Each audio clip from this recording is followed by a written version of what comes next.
అందరికీ నమస్కారం అండి. ఈరోజు మనం 1991వ సంవత్సరంలోని చందమామ కథల పుస్తకంలోని మల్లన్న మంచితనం అనే కథ గురించి చెప్పుకుందాం. ఈ కథ రచించింది కాకాని కమల గారు. వల్లభరాయపాలెంలో మల్లన్న అనే ఒక పేద రైతు ఉండేవాడు. రెల్లుగడ్డితో కప్పిన ఒక చిన్న పూరిపాక, ఎకరంన్నర పొలం అతడి జీవనాధారం. పగలనక రాత్రనక పొలంలో కష్టించి పనిచేసి దాని మీద వచ్చే ఆదాయంతో కాలం గడుపుతూ ఉండేవాడు. మల్లన్న చాలా నెమ్మదస్తుడు, కల్లా కపటం ఎరగనివాడు. ఎవరైనా కోపం కొద్దీ కానీ మూర్ఖత్వం వల్ల కానీ అతన్ని "నువ్వు వెర్రిబాగులవాడివి, ఏదీ చేతకాని చవటవి" అని తిట్టినా నవ్వి "అవును, మీరు చాలా తెలివైన వాళ్ళు, అలాగే అనుకోండి" అని జవాబిచ్చేవాడు. అతడు పసితనంలోనే తల్లిదండ్రుల్ని పోగొట్టుకున్న ఒక అనాథ బాలుణ్ణి చేరదీసి ఎంతో ప్రేమగా పెంచసాగాడు. అతడికి ఇప్పుడు 4 ఏళ్ల వయసు. ఆ ఊళ్ళో అందరూ అతన్ని మల్లన్న కొడుకనేవాళ్ళు. వాడు మల్లన్నకు పంచ ప్రాణాలైతే పొలం 6వ ప్రాణం. ఆ ఏడాది పంట పొలాలన్నీ బాగున్నాయి. ఊళ్ళోని అందరి పొలాలతో పాటు మల్లన్న పొలం కూడా విరగపండింది. ధాన్యం అమ్మితే ముందు కన్నా రెట్టింపు డబ్బు వస్తుంది.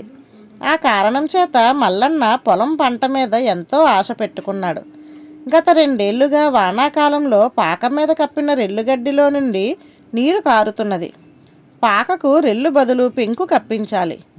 ఎడ్లు ముసలైపోయాయి, మంచి జత కొనాలి. కొడుక్కు కనీసం 3-4 మంచి దుస్తులు కుట్టించాలి. మల్లన్న ఇలా ఆలోచించసాగాడు.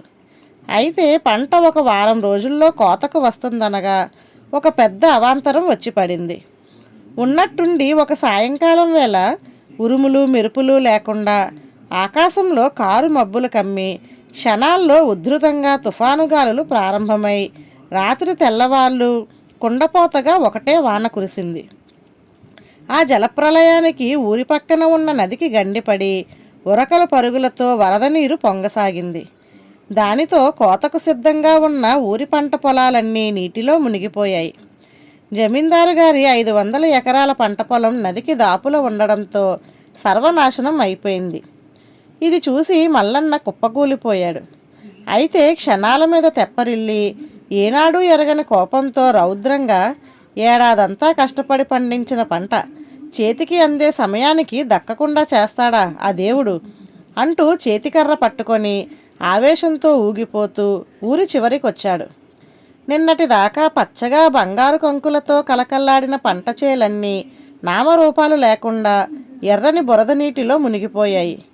మల్లన్న చెమటోడ్చి పండించిన పొలంలోకి కూడా ఎర్రని బురద నీళ్లు పొంగుతూ వస్తున్నవి. అది చూసి మల్లన్న గుండె భగ్గుమన్నది. అతడు పొలం గట్టు మీద నిలబడి తన పంట పొలాన్ని కబలిస్తున్న ఎర్రని బురద నీళ్లకేసి చూస్తూ ఆవేశంగా "ఇదిగో, నాకు కోపం వచ్చిందంటే ఏం జరుగుతుందో తెలుసా? ఆగు, నా పంట పొలాన్ని పాడు చెయ్యకు" అంటూ అరిచి చేతికర్రను అటూ ఇటూ ఆడించాడు. అంతే, పరవళ్ళు తొక్కుతూ మల్లన్న పంట పొలాన్ని ముంచుతున్న ఎర్రని వరద నీరు చిత్రంగా ఆగిపోయింది. అంతకు ముందు పొలంలో నిండిన నీరంతా కెరటాలు కెరటాలుగా కొద్దిసేపట్లో వెనక్కు తిరిగిపోయింది. పొలంలోని ఒక్క వరి మొక్క కూడా నేలబడకుండా ఎప్పటిలా బంగారు కాంతులీనే నిండు కంకులతో కలకలలాడసాగింది. అది చూస్తూనే మల్లన్న ఎంతో శాంతంగా అది నా మాట అలా వినాలి, అప్పుడు నాకు కోపం అంటూ రాదు" అన్నాడు. కొద్దిసేపట్లోనే ఈ జరిగింది ఊరు వాడ గుప్పుమని క్రమంగా పొరుగు గ్రామాలకు వ్యాపించింది. మల్లన్నని అతడి పంట పొలాన్ని చూడడానికి జనం తండోపతండాలుగా రాసాగారు. మల్లన్న దగ్గర ఏవో మహిమలున్నాయని అందరూ అనుకున్నారు. ఇది జరిగిన కొద్ది రోజుల తరువాత ఇంకొక విచిత్రం జరిగింది. మల్లన్న 4 ఏళ్ల కొడుకు ఆడుకుంటూ కాలు జారి దిగుడు బావిలో పడ్డాడు. ఆ సమయంలో పొలంలో ఉన్న మల్లన్న ఈ వార్త విని పరుగు పరుగున బావి దగ్గరకు వచ్చి నిండుగా ఉన్న బావిలోకి తొంగి చూస్తూ కోపంగా "ఈ బావి దెబ్బపడిపోవాలి, నా పసిబిడ్డను బలి తీసుకుంటుందా" అన్నాడు. ఆ మరుక్షణం బావి ఇసుకమేట వేసినట్టు దెబ్బ అయిపోయింది. నీళ్లల్లో మునుగుతూ తేలుతూ ఉక్కిరిబిక్కిరవుతున్న పసివాడు ఇసుకలో ఆడుకుంటున్నట్టు పరిగెత్తుకుంటూ వచ్చి 2 చేతులతో మల్లన్న కాళ్ళు చుట్టుకున్నాడు. బావి చుట్టూ గుమిగూడిన జనం ఈ అద్భుతాన్ని చూసి నిశ్చేష్టులయ్యారు. మల్లన్న నిజంగానే మహిమలు కలవాడనే భావం వాళ్ళల్లో దృఢపడిపోయింది. ఈసారి జనం తీర్థయాత్రికుల్లా మల్లన్నను బావిని చూసేందుకు రాసాగారు. వాళ్ళు వట్టి చేతులతో కాక తమ తమ శక్తికి తగినట్టు పళ్ళు, పూలు, కొబ్బరికాయలు తేవడం ప్రారంభించారు. మల్లన్నకు దినకృత్యాలు స్తంభించిపోయాయి. పొలం పనులు చూసుకునేందుకు కూడా అవకాశం చిక్కడం లేదు.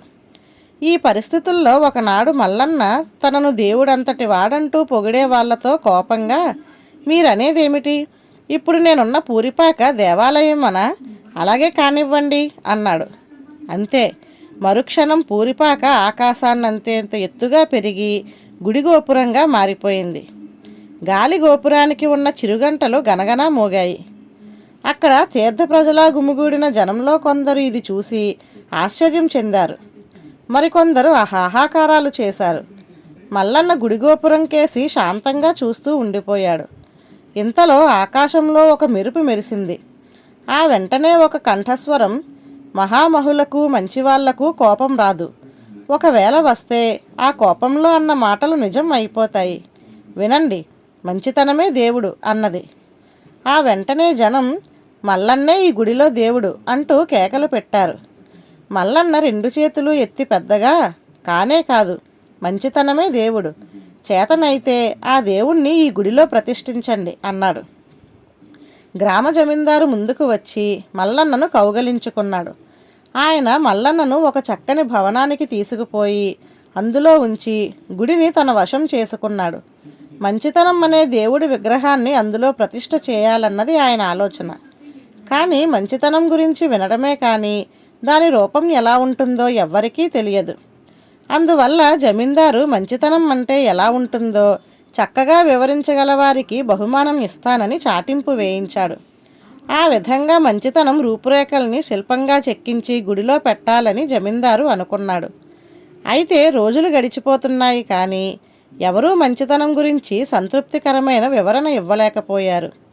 ఈ పరిస్థితుల్లో మల్లన్నకు జబ్బు చేసింది. జమీందారు అతడికి మంచి వైద్యుల చేత చికిత్స చేయించాడు. కానీ ఇక వ్యాధి నయం కాదని తెలిసాక ఆయన మల్లన్నను నీ ఆఖరి కోరిక ఏమిటని అడిగాడు. అందుకు మల్లన్న, జరిగిన అద్భుతాలు చూసి జనం నేను దేవుణ్ణి అనుకుంటున్నారు, అది నిజం కాదు. ఆనాడు ఆకాశవాణి పలికినట్టు మంచితనమే దేవుడు, దాన్ని ఏదో ఒక రూపంలో దేవాలయంలో ప్రతిష్ఠించండి అని కోరాడు. మల్లన్న చనిపోయాక జమీందారు, ఊరి పెద్దలు ఒక చోట చేరి మంచితనం అంటే ఏమిటి, దాని ఆకార విశేషాలు ఎలా ఉంటాయి అన్న విషయం గురించి చాలాసేపు ఆలోచించారు. చివరకు అందరూ ఏకాభిప్రాయంగా తేల్చినదేమంటే మల్లన్న భగవంతుడి మెప్పు పొందిన మంచివాడు, యోగ్యుడు. అతడిప్పుడు ఎలాగూ లేడు గనక అతడి రూపాన్ని శిల్పుల చేత చెక్కించి గుడిలో ప్రతిష్ఠ చేయాలని అనుకున్నారు. సంవత్సరం తిరగకుండానే మల్లన్న విగ్రహం తయారైంది. ఆ విగ్రహాన్ని చూసిన వాళ్లకు దేవుడు మంచివాళ్లలోనే ఉంటాడు, మంచితనం అంటే అచ్చం మల్లన్నలాగే ఉంటుంది అనిపించింది. ఆ విధంగా పూరిపాక స్థానంలో వెలిసిన గుడిలో మంచితనం అనే దేవుడిగా మారాడు మల్లన్న. ధన్యవాదాలు.